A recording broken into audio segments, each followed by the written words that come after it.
نحمده ونصلي على رسوله الكريم اما بعد فاعوذ بالله من الشيطان الرجيم بسم الله الرحمن الرحيم رب اشرح لي صدري ويسر لي امري واحلل عقدة من لساني يفقهوا قولي۔ جیسا کہ آپ سب جانتے ہیں کہ نیا سال شروع ہو چکا ہے محرم الحرام کے مہینے سے۔ محرم اللہ کا مہینہ ہے، ہجری سال کا پہلا مہینہ، اور یہ حرمت والے مہینوں میں سے سب سے آخری مہینہ ہے، یعنی 3 جو پے در پے مہینے ہیں ان میں سے آخری مہینہ ہے۔ اور وہ پے در پے مہینے ذوالقعدہ، ذوالحجہ اور محرم ہیں، اور رجب الگ سے ہے۔ مہینوں کی گنتی کے بارے میں سورۃ التوبہ میں اللہ سبحانہ وتعالیٰ ارشاد فرماتے ہیں، بے شک مہینوں کی گنتی اللہ کے نزدیک اللہ کی کتاب میں 12 مہینے ہیں۔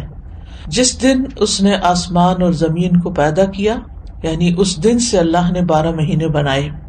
منہا اربعۃ حرم، ان میں سے 4 حرمت والے ہیں، اور ان مہینوں میں خاص طور پر اپنی جانوں پر ظلم نہ کرو، اس کا حکم دیا گیا۔ صحیح بخاری میں بھی آتا ہے، ابو بکرہ کی روایت ہے کہ نبی صلی اللہ علیہ وسلم نے فرمایا، زمانہ گھومتا ہوا اپنی اصلی حالت پر آ گیا ہے جس دن اللہ نے آسمانوں اور زمینوں کو پیدا کیا تھا، کیونکہ عربوں نے مہینوں کی گنتی میں بہت کچھ تبدیلیاں کر دی تھی، کبھی کسی سال میں مہینہ بڑھا دیا، کبھی گھٹا دیا، تو وقت اپنی اصل پہ نہیں رہا تھا۔ لیکن جس سال نبی صلی اللہ علیہ وسلم نے حج کیا، اس موقع پر یہ فرمایا کہ یہ حج اپنے اصلی صحیح وقت پر اور صحیح تاریخ کے مطابق ہوا ہے۔ فرمایا، زمانہ گھومتا ہوا اپنی اصلی حالت پر آ گیا ہے جس دن اللہ نے آسمانوں اور زمینوں کو پیدا کیا تھا۔ سال 12 مہینوں کا ہے، جن میں 4 مہینے حرمت والے ہیں، 3 تو مسلسل ہیں، یعنی ذوالقعدہ، ذوالحجہ اور محرم، اور ایک رجب مضر جو جمادہ اور شعبان کے درمیان میں ہے۔ تو یہ 4 مہینے جو ہیں یہ حرمت والے ہیں، اور ان کی حرمت میں سب سے اہم چیز یہ ہے کہ انسان حرام کاموں سے بچے۔ ویسے تو انسان کو پوری زندگی ہی غلط کاموں سے بچنا چاہیے، لیکن اللہ سبحانہ وتعالیٰ نے ہماری یاد دہانی کے لیے، ہمیں شوق دلانے کے لیے بعض مہینوں کو بعض پر فضیلت بخشی ہے، اور پھر ان میں خاص کام کرنے کو کہا ہے، جیسے رمضان میں روزے رکھنے کا حکم ہے، ذوالحجہ میں حج کرنے کا حکم ہے۔ عربوں کے ہاں رجب میں زیادہ تر عمرہ کیا کرتے تھے، لیکن کوئی خاص اس کی ایسی فضیلت تو نہیں ہے۔ اسی طرح یہ جو 4 حرمت والے مہینے ہیں، ان کا جو خاص حکم ہے وہ یہ کہ ان میں اپنی جانوں پر ظلم نہ کرو۔ اپنی جان پہ ظلم کرنا 2 طرح سے ہوتا ہے، ایک تو یہ کہ انسان گناہ کے کام کرے۔ جن مہینوں میں نیک کام کرنے کا ثواب بڑھ جاتا ہے، ان مہینوں میں گناہ کرنے کی سزا بھی زیادہ ہوتی ہے اور اس کی ممانعت بھی زیادہ ہوتی ہے۔ تو بطور خاص، کیونکہ اگر سال کے یہ 4 مہینے انسان اچھی طرح پریکٹس کرے تو پھر باقی مہینوں میں بھی اللہ کی حرمتوں کو پامال نہیں کرے گا۔ اور دوسرا یہ کہ انسان کسی دوسرے پر بھی ظلم نہ کرے، کیونکہ جب انسان دوسرے پر ظلم کرتا ہے تو وہ دراصل اپنے اوپر کرتا ہے، جیسا کہ انسان دوسرے کے ساتھ احسان کرتا ہے تو وہ دراصل اپنے اوپر کرتا ہے۔ قرآن مجید میں آتا ہے، ان احسنتم احسنتم لانفسکم، اگر تم نے نیکی کی، احسان کیا تو اپنی جان پر کیا۔ یعنی بظاہر ایسا لگتا ہے کہ جیسے انسان دوسرے کو فیور دے رہا ہے، لیکن حقیقت میں وہ اس کے اپنے لیے ہی بہتر ہوتا ہے۔ محرم کو اللہ کا مہینہ قرار دیا گیا ہے، یہ اس مہینے کے فضائل میں سے ہے۔ نبی صلی اللہ علیہ وسلم نے اس کے بارے میں فرمایا، ان ابی ہریرہ رضی اللہ عنہ قال قال رسول اللہ صلی اللہ علیہ وسلم، افضل الصیام بعد رمضان شہر اللہ المحرم۔ یہ صحیح مسلم کی روایت ہے۔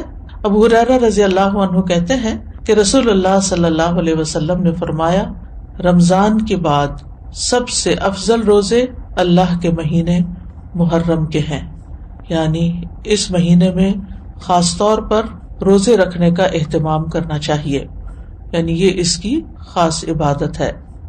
اس مہینے کو شہر اللہ المحرم کہہ کر شرف دیا گیا ہے، یعنی اللہ تعالیٰ نے اس کو اپنی طرف منسوب کیا کہ یہ اللہ کا مہینہ ہے۔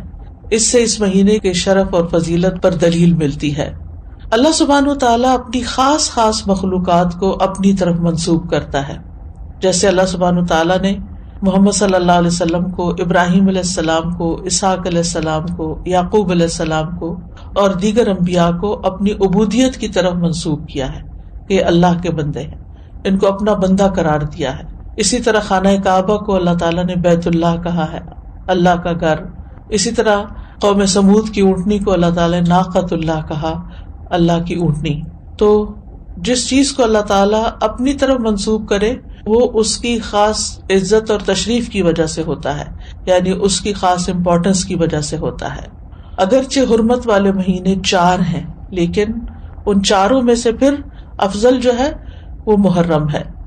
حسن بصری رحمت اللہ علیہ کہتے ہیں کہ حرمت کے مہینوں میں سے بھی سب سے افضل مہینہ محرم کا ہے۔ اگر دیکھا جائے تو سال کا آغاز اور اختتام دونوں ہی حرمت والے مہینوں سے ہوتے ہیں۔ حسن بصری کہتے ہیں کہ اللہ نے سال کو حرمت والے مہینے سے شروع کیا، یعنی محرم سے شروع کیا، اور سال کا اختتام بھی حرمت والے مہینے کے ساتھ کیا، یعنی ذوالحجہ کے ساتھ۔ اور پھر اللہ کے نزدیک ہجری سال میں رمضان کے بعد محرم سے زیادہ اور کوئی مہینہ عظمت والا نہیں۔ تو اس سے آپ اندازہ لگا سکتے ہیں کہ اس مہینے کی کتنی فضیلت ہے۔ اور محرم میں سے بھی پہلے 10 دن زیادہ فضیلت کے ہیں۔ سلف صالحین 3 اشروں کی تعظیم کیا کرتے تھے۔ ابو عثمان نہدی رحمہ اللہ کہتے ہیں کہ سلف صالحین 3 اشروں کی تعظیم کرتے تھے: رمضان کے آخری 10 دن، ذوالحجہ کے پہلے 10 دن اور ماہ محرم کے پہلے 10 دن۔ یعنی یہ 3 جیسے دھاکے جن کو کہتے ہیں، یعنی 10 دن پر مشتمل دن، یہ باقی دنوں کی نسبت زیادہ اہمیت کے حامل ہیں۔ حرمت والے مہینوں میں خاص طور پر ظلم کی ممانعت ہے۔ اللہ سبحانہ تعالیٰ نے ان مہینوں میں جان پر ظلم کرنے سے منع کیا، فرمایا فَلَا تَظْلِمُوا فِيهِنَّ أَنفُسَكُمْ، لہٰذا ان مہینوں میں خاص طور پر اس چیز کا اہتمام کرنا ضروری ہے۔ یعنی حرمت والے مہینوں میں ظلم کی سنگینی کا ذکر ہے، یعنی اس میں ظلم کرنا، کسی بھی انسان پر، کسی جاندار پر، کسی بھی چیز پر کسی کا بھی حق نہ دینا، یہ زیادہ بڑا گناہ ہے، یعنی دوسرے مہینوں کی نسبت۔ اگرچہ سارا سال ہی منع ہے، ہر حال میں ظلم سنگین ہوتا ہے، لیکن ان مہینوں میں بطور خاص منع کیا گیا ہے۔ پھر ایک اور بات یہ ہے کہ محرم کے مہینے میں خاص عبادت جو ہے وہ روزے رکھنے کی ہے۔ تو اس مہینے میں اللہ کی توفیق سے اگر ممکن ہو تو کثرت سے روزے رکھنا مستحب ہے۔ روزوں کے اعتبار سے رمضان کے بعد سب سے افضل مہینہ ہے۔ صحیح مسلم کی روایت ہے، ابو ہریرہ کہتے ہیں کہ رسول اللہ صلی اللہ علیہ وسلم نے فرمایا، رمضان کے بعد سب سے افضل روزے اللہ کے مہینے محرم کے ہیں۔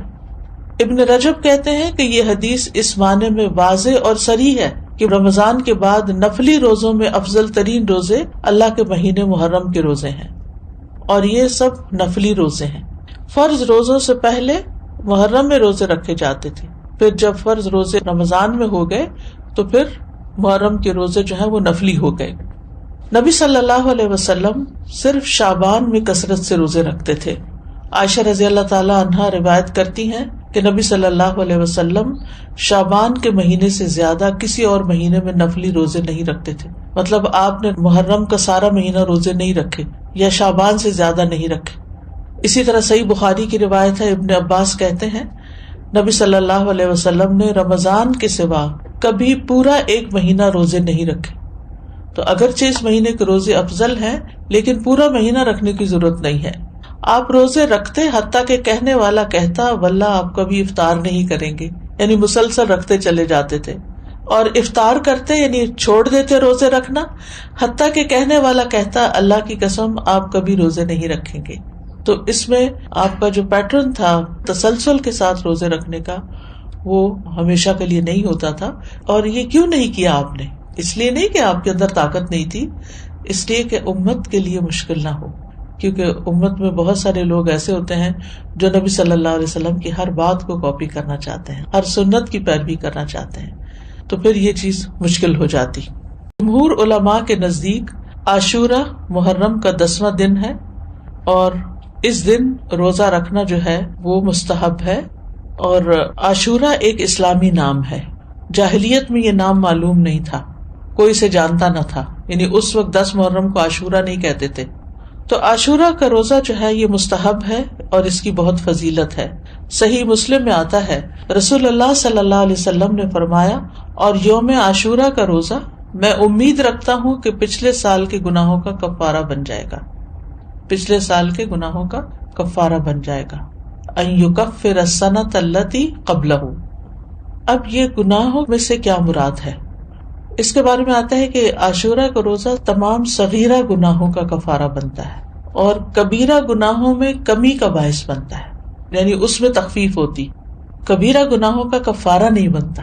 مثلا اگر کسی نے کسی کو قتل کر دیا، اللہ نہ کرے، یا اسی طرح کوئی شراب پیتا ہے یا کوئی زنا کرتا ہے یا کوئی اور اس طرح کے بڑے بڑے گناہوں کے کام کرتا ہے اور وہ کہے کہ میں عاشورہ کا روزہ رکھ لوں گا اور میرا سب کچھ معاف ہو جائے گا، تو ایسا نہیں ہے. کبیرہ گناہوں پر حدود بھی ہیں، کبیرہ گناہوں پر بعض اوقات کفارہ بھی ہے، توبہ ہے، یعنی ان کا معاملہ الگ ہے.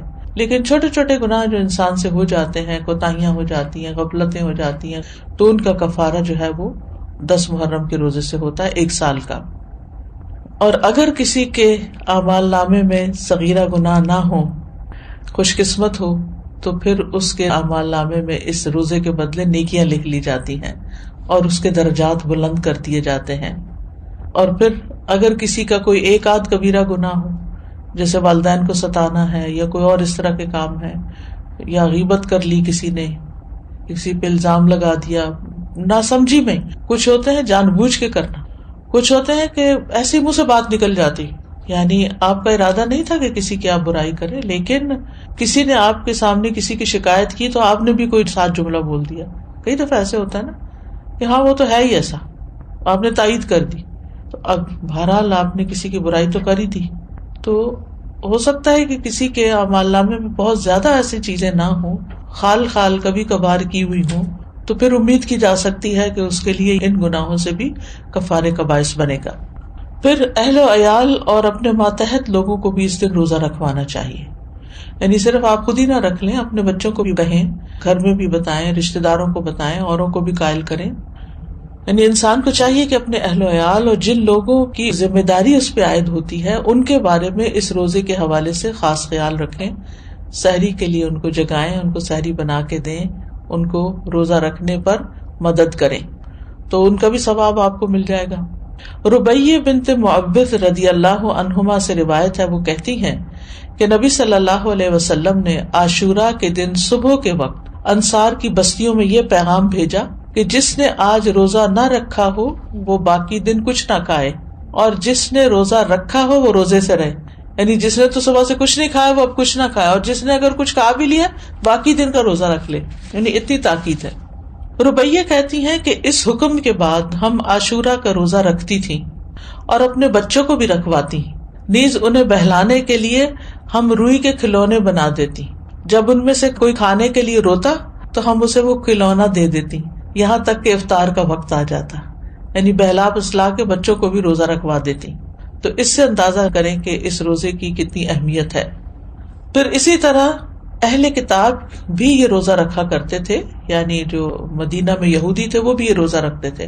تو نبی صلی اللہ علیہ وسلم نے ان کی مخالفت کرتے ہوئے 10ویں کے ساتھ 9ویں کے روزے کو بھی مستحب قرار دیا.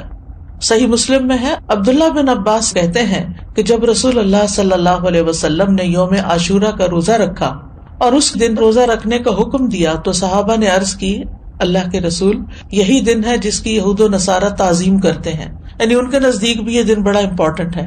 اس پر رسول اللہ صلی اللہ علیہ وسلم نے فرمایا، جب آئندہ سال ہوگا تو اگر اللہ نے چاہا ہم 9ویں دن کا بھی روزہ رکھیں گے. اس کے بعد آئندہ سال نہیں آیا کہ رسول اللہ صلی اللہ علیہ وسلم وفات پا گئے. دوسری روایت میں یہ الفاظ ہیں، عبداللہ بن عباس کہتے ہیں کہ رسول اللہ صلی اللہ علیہ وسلم نے فرمایا، اگر میں آئندہ سال تک زندہ رہا تو لازماً 9ویں کا روزہ رکھوں گا.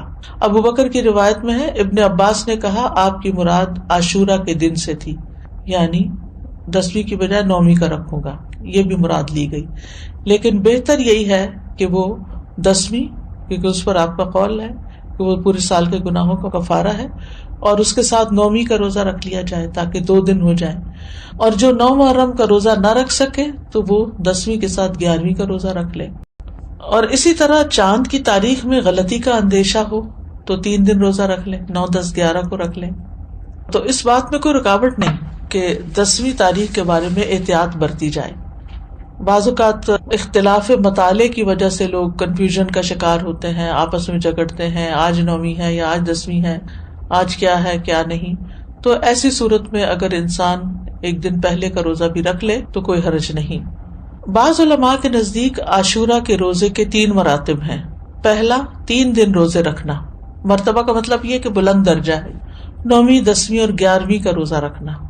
اور اس بارے میں ایک ضعیف روایت بھی بیان کی جاتی ہے اور بعض سلف صالحین سے بھی وارد ہوا ہے کہ وہ احتیاط کے طور پر ایسا کرتے تھے. دوسرا درجہ کیا ہے؟ 9ویں اور 10ویں کا روزہ رکھنا. اکثر احادیث اس کی تائید کرتی ہیں اور اسی کے بارے میں سنت وارد ہوئی، جیسے میں نے پہلے حدیث بتائی آپ کو.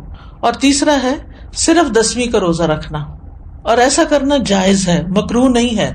یعنی جن کو اللہ تعالیٰ توفیق دے تو وہ اعلیٰ درجے کا کام کرے، 3 دن روزہ رکھے، 9ویں، 10ویں، 11ویں. جو 3 نہیں رکھ سکتے وہ کم از کم 2 دن کا رکھیں، 9ویں، 10ویں کا رکھیں یا 10ویں، 11ویں کا رکھیں. اور جن کے لیے بہت ہی مشکل ہے وہ کم از کم 10ویں تاریخ کا روزہ ضرور رکھ لیں. یہ بات واضح کرنا اس لیے ضروری ہے کہ اگر کوئی 9 اور 10 کا نہیں رکھ سکتا، صرف 10 کا رکھ رہا ہے، تو اس پر نکیر نہ کی جائے، اس کو برا بھلا نہ کہا جائے یا یہ نہ کہا جائے کہ تم نے غلط کیا. یہ غلط نہیں ہے، یہ درجے اور مرتبے ہیں. اسی طرح 10 محرم اگر جمعہ یا ہفتہ کو آ رہی ہو تو اس ایک دن کا روزہ رکھنا بھی جائز ہے. خالی جمعے کو اکیلا کر کے روزہ رکھنا عام طور پر پسندیدہ نہیں، لیکن اگر محرم کا روزہ اس تاریخ کو آ رہا ہے، عاشورہ کا روزہ، تو پھر جمعے کے دن بھی رکھا جا سکتا ہے. پھر اسی طرح اگر فرض روزوں کی قضا باقی ہو، عموماً یہ کہا جاتا ہے نا کہ اگر آپ کے اوپر فرض روزے ہیں تو پہلے وہ پورے کریں پھر نفل پہ آئیں، لیکن اس روزے کی فضیلت کی وجہ سے آپ اس دن کا روزہ رکھ لیں، پھر اس کے بعد باقی قضا پوری کر لیں. یعنی فرض کی قضا سے پہلے خاص دن کا نفلی روزہ رکھنا جائز ہے. یہ ہے مسئلہ. یعنی اگر کسی نے ابھی فرض پورے نہیں کیے تو نفلی سے محروم نہ رہے. یہ روزہ اس لیے رکھنا چاہیے کہ یہ خاص دن کا روزہ ہے، جبکہ رمضان کے روزوں کی قضا کی جو مدت ہے اس میں بہت وسعت ہے، اس کی بریکٹ بڑی ہے. بعض علماء کے نزدیک عاشورہ کے روزے کو فرض کی نیت سے رکھا جا سکتا ہے، یعنی قضا بھی رکھی جا سکتی ہے. یعنی 9ویں 10ویں کا اگر وہ قضا کے اس میں رکھ سکتا ہے، لیکن یہ بعض کی رائے ہے. وہ کہتے ہیں کہ قضا صحیح ہوگی اور ساتھ ہی 10ویں تاریخ کو روزہ رکھنے کا ثواب بھی ہو جائے گا. یہ شیخ ابن عثیمین کا فتویٰ ہے، ان کے خیال میں ایسا کیا جا سکتا ہے. لیکن افضل یہی ہے کہ عاشورہ کا روزہ نفل نیت سے ہی رکھا جائے، فرض کو اس میں مکس نہ کیا جائے، اور 10ویں کے علاوہ جو باقی دن ہیں ان میں اپنے قضا روزے ادا کر لے انسان. لیکن 9 اور 11 کا روزہ قضا کی نیت سے رکھنا جائز ہے. سمجھ گئے؟ یعنی 10ویں کا روزہ قضا کی نیت سے نہ رکھے، لیکن 9ویں اور 11ویں کا رکھ لے، کیونکہ 9ویں اور 11ویں کے روزے کی کوئی خاص فضیلت نہیں بتائی گئی. پھر اسی طرح حالت سفر میں اگرچہ روزہ رکھنا منع ہے، لیکن اگر مشقت نہ ہو تو عاشورہ کا روزہ سفر میں بھی رکھا جا سکتا ہے. یعنی اگر آپ ٹریول کر رہے ہیں تو بھی آپ روزہ رکھ سکتے ہیں. لیکن حائضہ اور نفاس والی عورت کے لیے عاشورہ کا روزہ رکھنا منع ہے، جیسے رمضان کے روزے رکھنا منع ہے. رمضان کے روزوں کی قضا ہے لیکن عاشورہ کے روزے کی قضا نہیں ہے. یعنی اگر کسی خاتون سے عاشورہ کا روزہ چھٹ گیا ہے شرعی عذر کی وجہ سے، پیریڈز کی وجہ سے یا نفاس کی وجہ سے، تو ایسی صورت میں اس کو محرم کے کسی اور دن عاشورہ کا روزہ رکھنے کی ضرورت نہیں ہے. محرم کے روزے ویسے ہی افضل ہیں تو وہ روزہ رکھ لے. ابو موسیٰ سے روایت ہے، وہ کہتے ہیں رسول اللہ صلی اللہ علیہ وسلم نے فرمایا، جب آدمی بیمار ہوتا ہے یا سفر کرتا ہے تو وہ جس قدر عبادات بحالت اقامت اور دوران صحت میں کرتا تھا اس کے لیے وہ سب لکھ دی جاتی ہیں. یعنی اگر ایک خاتون ہے ہر سال روزہ رکھتی ہیں عاشورہ کا، لیکن اس سال وہ شرعی عذر کی وجہ سے نہیں رکھ سکتی، تو بعض اوقات پریشان ہونے لگتے ہیں، وہ کمپلینٹ کرنے لگتے ہیں، کیا بنے گا، کیا ہو گیا، یہ کیوں ہو گیا، وہ کیوں ہو گیا. نہیں، یہ تو اللہ کی طرف سے ہے عذر. کوئی بھی خاتون خود اپنے ایام تو نہیں شروع کر سکتی. تو ایک فطری طریقہ ہے اور اس کو اپنے وقت پر ہی جب اللہ کا حکم ہوتا ہے شروع ہونا ہوتا ہے. تو ایسی صورت میں اس کو یہ تسلی رکھنی چاہیے کہ میں نے صحت کی حالت میں جو روزے رکھے ہیں انشاءاللہ اگر اس دفعہ میں عذر کی وجہ سے نہیں رکھ سکتی تو اللہ تعالیٰ مجھے اس کا بھی اجر دے دے گا. اس سے ایک بات یہ پتہ چلتی ہے کہ صحت کی حالت میں انسان کو جتنی نیکیاں ہو سکے کر لینی چاہیے تاکہ بیماری کے دنوں میں ان کا اجر لکھا جاتا رہے. یعنی انسان کو صحت کی حالت میں نیکیوں کا حریص ہونا چاہیے, اپنے معمولات بنانے چاہیے. یہ نہیں ہے پیزرلی کبھی کچھ کر لیا کبھی کچھ کر لیا, نہیں. جیسے انسان کوشش کر کے جیسے تہجد کی عادت ڈالے, صلاۃ الضحیٰ کی عادت ڈالے, دن میں اذکار کرنے کی عادت ڈالے, اپنی تلاوت کی عادت ڈالے, یعنی ہر روز ایک مخصوص حصہ جو ہے ورد یومی جس کو کہتے ہیں وہ ہر صورت اپنا ادا کرنے کی کوشش کرے, نمازوں کے بعد کی سنتوں کی پابندی کرے. تو پھر اگر وہ بیمار ہو جاتا ہے اور بیٹھ کے نماز پڑھ رہا ہے اور اشاروں سے پڑھ رہا ہے تو انشاءاللہ جو وہ اپنی صحت کے دنوں میں جیسے وہ پڑھا کرتا تھا اس کے مطابق اس کو اجر مل جائے گا. تو صحت کو بیماری سے پہلے غنیمت جانے اور اس میں اچھی عادتیں اپنائیں, دینی اعتبار سے بھی سستی نہ کریں کہ انسان اور کاموں میں لگا رہے اور نمازوں کی پرواہ نہ کرے یا عبادات سے غافل رہے اور صرف دنیا کے پیچھے بھاگتا رہے. نہیں, عام دنوں میں صحت کے دنوں میں انسان پابندی کرے تاکہ اس کا اجر محفوظ ہو جائے. کیونکہ اگر کوئی زندہ رہتا ہے تو بڑھاپا تو آنا ہی آنا ہے اور بڑھاپے کی کمزوریاں بھی لاحق ہونی ہے.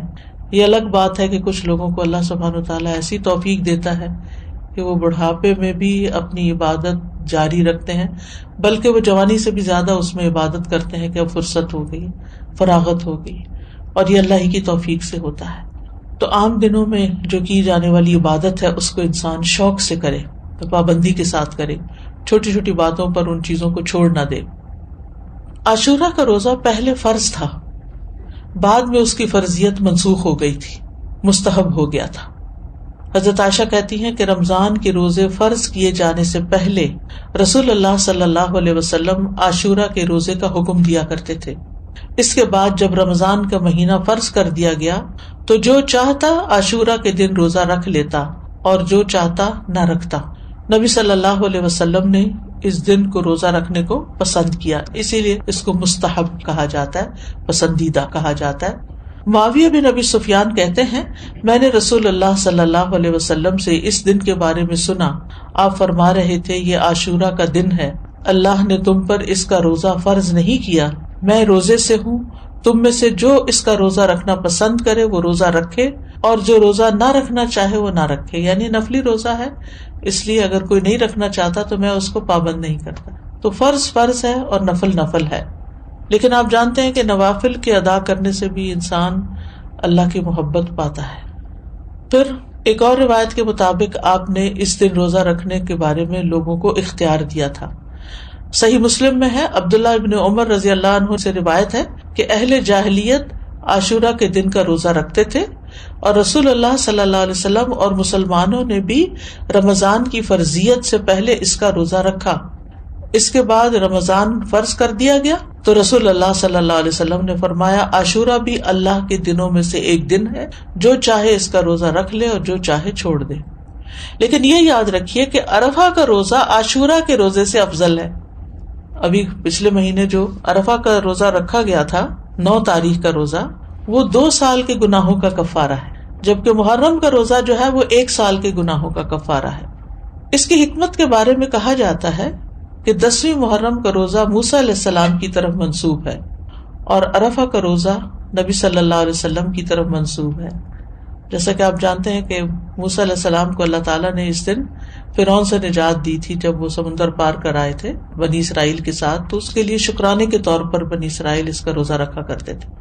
اور یہ ہماری شریعت کے خصائص میں سے ہے کہ نبی صلی اللہ علیہ وسلم کی طرف جو چیز منسوب ہو آپ کی برکت کی وجہ سے اس کا اجر زیادہ کر دیا جاتا ہے. ویسے بھی اس امت کے اجر باقی امتوں کے مقابلے میں زیادہ ہے. اسی طرح کچھ اور وجوہات بھی بتائی گئی ہیں, اور یہ کہا جاتا ہے کہ عرفہ کا دن جو ہے وہ حرمت کے مہینوں میں سے درمیانی مہینے میں, اس سے پہلے بھی حرمت والا مہینہ, اس کے بعد بھی. یہ ایک رائے ہے. ایک قول یہ ہے کہ 10ویں محرم کو اللہ نے موسیٰ علیہ السلام پر اپنی نعمت کو مکمل کیا, انہیں ان کے دشمن سے نجات دی. اور عرفہ کے دن اللہ نے اپنے رسول محمد صلی اللہ علیہ وسلم پر رسالت مکمل کر کے ان پہ انعام فرمایا. الیوم اکملت لکم دینکم واتممت علیکم نعمتی ورضیت لکم الاسلام دینا.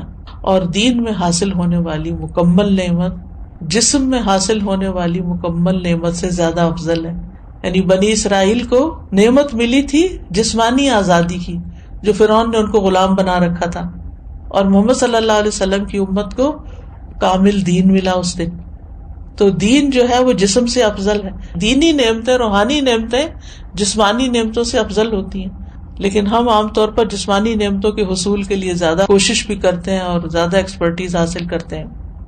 پھر اسی طرح اس مہینے کے روزے ہوں یا عرفہ کا روزہ ہو یا رمضان کا روزہ ہو، روزوں کے اپنے جسمانی اور نفسیاتی فوائد ہیں اور بعض اوقات انسان کی عقل سے باہر ہیں. کوشش ہمیں یہی کرنی چاہیے کہ کوئی مہینہ ایسا نہ گزرے کہ جس میں ہم کم از کم ایک روزہ نہ رکھیں یا 3 دن کے روزے نہ رکھیں، کیونکہ ہر مہینے میں 3 دن کے روزے جو ہیں وہ سینے کا وحر دور کرتے ہیں. عمرو بن شرحبیل سے سنن نسائی کی روایت ہے، نبی صلی اللہ علیہ وسلم سے کہا گیا کہ ایک آدمی ہمیشہ روزے رکھتا ہے. آپ نے فرمایا کاش وہ کبھی کھانا نہ کھاتا اور مر جاتا. یعنی پسند نہیں کیا نا آپ نے اس بات کو. لوگوں نے عرض کیا 2/3 دنوں کے روزے کیسے ہیں؟ 2/3 یعنی ایک مہینے کا 2/3. آپ نے فرمایا یہ بھی بہت زیادہ ہے. انہوں نے کہا نصف دنوں کے. آپ نے فرمایا یہ بھی زیادہ ہے. 2/3 نے 20 دن روزے اور 1/3 ہیں 10 دن کے روزے. پھر فرمایا میں تمہیں وہ روزے نہ بتاؤں جو سینے کا کینہ دل کے مفاسد دور کرنے کے لیے کافی ہیں. ہر ماہ میں 3 دن کے روزے. تو ہر ماہ میں 3 دن کے روزے ایام 20 کے روزے ہو سکتے ہیں، یا آپ سوموار جمعرات میں سے کوئی ہر ہفتے ایک کر کے، ویسے تو 4 ہفتے بنتے لیکن 3 ہفتے لے لیجئے اور ایک روزہ ان دنوں میں سے کسی دن رکھ لیجئے. ہر مہینے کے 3 روزوں کا جو اجر ہے وہ بہت زیادہ ہے. زمانے بھر کے روزوں کا اجر لکھا جاتا ہے. یعنی ایک روزہ 10 کے برابر ہے، 10 دن کا. یعنی مہینے میں 3 عشرے ہوتے ہیں نا، تو آپ نے 3 روزے رکھے تو وہ 3 عشروں کے برابر ہو گئے. تو سارا سال آپ ایسا کر رہے ہیں تو گویا آپ پوری زندگی روزے سے ہی ہیں. پھر یہ کہ نفس سے شیطان کے وسوسے کو ختم کرتا ہے. سبحان اللہ. روزہ جو ہے یہ باہر دور کرتا ہے. یہ جو وسوسے ہمیں ستاتے ہیں نا، بعض اوقات نعوذ باللہ اللہ تعالیٰ کے بارے میں کوئی ایسی بات ذہن میں ڈال دیتا ہے، کوئی رسول اللہ صلی اللہ علیہ وسلم کے بارے میں، دین کے بارے میں، قرآن کے بارے میں، انسانوں کے بارے میں. شیطان کا تو کام ہی وسوسے ڈالنا ہے. من شر الوسواس الخناس الذی یوسوس فی صدور الناس من الجنۃ والناس. تو روزہ رکھنے سے شیطان کے وسوسوں سے نجات ملتی ہے. شیطان جسم میں خون کی طرح دوڑتا ہے، تو جب ہم زیادہ کھاتے پیتے ہیں، ہماری سرکولیشن زیادہ ہوتی ہے تو اس کی بھی ایکٹیویٹی زیادہ ہوتی ہے. اور جب ہم روزہ رکھتے ہیں تو وہ رگیں تنگ ہوتی ہیں اور شیطان کو تنگی ہوتی ہے تو وہ اپنا کام بہتر طور پہ نہیں کر سکتا. پھر اسی طرح یہ بھی آتا ہے کہ یہ روزے دار کے دل کو کینے، بغض سے اور عداوت سے پاک کر دیتے ہیں. بعض اوقات انسان اپنے آپ سے ہی پریشان اور تنگ ہوتا ہے کہ کچھ لوگوں کے بارے میں اس کے دل میں جو غصہ یا غضب ہوتا ہے وہ نکلتا نہیں. اسی ہفتے ہم نے سورۃ محمد میں اللہ یخرج اللہ اضغانکم، ضغن کی بات پڑھی اور ضغن کی تعریف بھی پڑھی کہ ایسی نفرت جو انسان دل سے نہ نکال سکے، یعنی وہ دل کے اندر رہے. کسی انسان نے کبھی زندگی میں آپ سے کوئی زیادتی کر لی، انسان ہونے کے ناطے زیادہ ہی زیادتی کر لی، اب وہ آپ کو کبھی بھولتی نہیں اور آپ بار بار اپنے آپ کو یہ یاد دلاتے ہیں میں تو اس کو کبھی بھول نہیں سکتی، اس کو میں نہیں بھول سکتی، یہ تو میرے حافظے سے جاتا ہی. اچھا پھر کیا ہوتا ہے، بیٹھے بیٹھے بھی اگر آپ کو وہ دکھ یاد آئے تو آپ رونا شروع کر دیتے ہیں اور آپ پریشان ہوتے ہیں. تو ایسے سارے بوجھ اتار دینے چاہیے دل سے، یعنی بجائے اس کے کہ انسان ان کو پالے اور غمگین رہے اور پریشان رہے، ہلکا پھلکا رہے. لیکن یہ اتنا آسان نہیں ہے. اس میں ایک تو یہ ہے کہ انسان اپنے آپ کو پازیٹیو اسٹروکس دے کہ میں نے معاف کر دیا، میں معاف کر دوں گی، میں اپنے دل سے نکال دوں گی، مجھے اس سے کچھ لینا دینا نہیں، مجھے اس کا بدلہ نہیں لینا، میں اس کو معاف کر رہی ہوں، اللہ مجھے معاف کر دے، میں اپنے دل سے نکال رہی ہوں. یعنی باقاعدہ پھر وہ امیج بنتے ہیں کہ نکال دیا نکال دیا نکال دیا. اور اس میں روزے آپ کو مدد دیں گے کہ آپ ان مصیبتوں سے باہر نکلیں. پھر یہ روزے دل کو نرم کرتے ہیں، سختی ختم کرتے ہیں، پریشانی اور کدورت کو دور کرتے ہیں، سینے کو خوشی سے بھر دیتے ہیں. یعنی انسان کے جسم کے اندر کچھ ہارمونز ایسے پروڈیوس ہوتے ہیں کہ جو اس کی تکلیف کو دور کرتے ہیں، نہ صرف جسمانی بلکہ اس کے ساتھ ساتھ پریشانی بھی دور ہوتی ہے. دل کے غم اور رنجیدہ ہونے کا مؤثر علاج ہے. یعنی جس کا دل اکثر غمگین رہتا ہو، اٹھتے بیٹھتے کبھی کسی کی یاد ستائے، کبھی کسی کا رویہ ستائے، تو اس کو یہ پریکٹس شروع کرنی چاہیے، یعنی روزے رکھنے چاہیے. اب تو بہت سی اس پہ تحقیقات بھی ہو چکی ہیں کہ بہت سے جسمانی امراض کے لیے، فزیکل ایلمنٹس کے علاج کے لیے روزے جو ہیں یہ بہت فائدہ دیتے ہیں. خاص طور پر 3 روزے مہینے کے جو ہیں سینے کا وحر دور کرتے ہیں. وسوسہ، کینہ، عداوت، غصہ، کڑنا، جلنا، دل کی سختی، کدورت، یہ ساری چیزیں رفع دفع ہو جاتی ہیں ان روزوں کی برکت سے. امام سیوطی جو ہیں وہ نسائی کی شرح میں وحر الصدر جو ہے اس کے بارے میں کہتے ہیں کہ النہایہ ایک لغت کی کتاب ہے، اس کے مصنف کہتے ہیں یعنی یہ کینے اور وسوسے سے وحر ہوتا ہے. ایک قول ہے یہ کینہ اور غصہ ہوتا ہے، ایک قول ہے کہ اس سے مراد عداوت ہے، ایک قول ہے اس سے مراد شدید ترین غصہ ہے. سندھی کہتے ہیں یہ روزے ان کیفیات کو ختم کر دیتے ہیں، یعنی وسوسوں وغیرہ کو ختم کر دیتے ہیں، کدورتوں اور سختیوں کو ختم کر دیتے ہیں. لیکن روزہ اللہ کی خوشنودی کے لیے رکھنا چاہیے، اس نیت سے نہیں رکھنا چاہیے کہ میرے سینے کا کینہ دور ہو جائے. یہ یاد رکھیے، عبادت ساری کی ساری اللہ کی رضا کے لیے ہونی چاہیے، ثواب حاصل کرنے کی نیت سے ہونی چاہیے. یعنی جو روزہ رکھنا چاہتا ہے اس کے لیے ضروری ہے کہ وہ خالص اللہ کی رضا اور ثواب طلب کرنے کی نیت سے روزہ رکھے. جو صرف بیماریوں کی شفا کے لیے روزہ رکھے گا یا وحر دور کرنے کے لیے روزہ رکھے گا تو وہ قبولیت کی شرط کو کھو دے گا، کیونکہ جو کام اللہ کے لیے نہ ہو وہ فائدہ نہیں دیتا. تو بہرحال 10ویں محرم کے دن کی ہم بات کر رہے تھے اور روزے کی بات کر رہے تھے. تو 10ویں محرم کا دن جو ہے ہر دور کے مسلمانوں کے درمیان ایک تعلق بھی قائم کرتا ہے. صحابہ نے رکھا، پھر تابعین نے، پھر تبع تابعین نے، پھر امت کے باقی نیک لوگوں نے، پھر آج ہم بھی رکھ رہے ہیں. تو ہم سب کا ایک کنیکشن ہو جاتا ہے، نیکی کے کام میں ایک تعلق ہو جاتا ہے، اور ہمارا جو ایک ایمانی بھائی چارہ ہے اس کو وہ عملاً ثابت کرتا ہے. والمؤمنون والمؤمنات بعضهم اولیاء بعض، مومن مرد اور عورتیں ان کے بعض کے دوست ہیں. اور یہ دوستی صرف اپنے زمانے کے لوگوں کے لیے نہیں بلکہ پیچھے سے چلی آ رہی. اور 10ویں محرم کا دن شکر ادا کرنے اور مصیبتوں میں اللہ سے مدد طلب کرنے کا دن ہے. اس دن موسیٰ علیہ السلام سے ان کی قوم نے کہا انا لمدرکون، سورۃ الشعراء کی آیت نمبر 61 ہے. تو موسیٰ علیہ السلام نے جواب دیا کلا ان معی ربی سیہدین، ہرگز نہیں، بے شک میرے ساتھ میرا رب ہے، وہ مجھے ضرور راستہ بتائے گا، وہ میری مدد کرے گا. تو بہرحال جب قوم پار ہو گئی تو پھر موسیٰ علیہ السلام نے شکرانے کے روزے کے لیے کہا. جاہلیت میں لوگ اس دن کی تعظیم کرتے تھے اور اس دن کعبے کا غلاف پہناتے تھے، یعنی یہ دن انہوں نے کعبے پر غلاف پہنانے کے لیے خاص کیا ہوا تھا. حضرت عائشہ کہتی ہیں کہ لوگ رمضان کے روزے فرض ہونے سے پہلے عاشورہ کا روزہ رکھتے اور اس روز کعبہ کو غلاف پہنایا جاتا تھا. تو بہرحال 10ویں محرم کا روزہ تعظیمی اور شکرانے کا روزہ ہے، اور یہ ایک یاد دہانی ہے کہ کس طرح اللہ تعالیٰ نے موسیٰ علیہ السلام کو نجات دی اور ان کے دشمنوں کو ہلاک کیا. اور یہ اس بات کی بھی یاد دہانی ہے کہ اللہ تعالیٰ کس طرح مومنوں کی مدد کرتا ہے اور مومنوں کے دشمنوں کو غارت کر دیتا ہے. اس مہینے میں کچھ بدعات وغیرہ بھی رائج ہیں، اور کچھ لوگوں نے اس مہینے کو حضرت حسین رضی اللہ تعالیٰ عنہ کے ساتھ خاص کر دیا ان کی شہادت کے واقعے سے. ان کی شہادت تو بعد میں ہوئی، اور یہ جتنی باتیں میں نے آپ کو بتائی ہیں یہ ان سے پہلے کی ہی ہمارے دین میں موجود ہیں.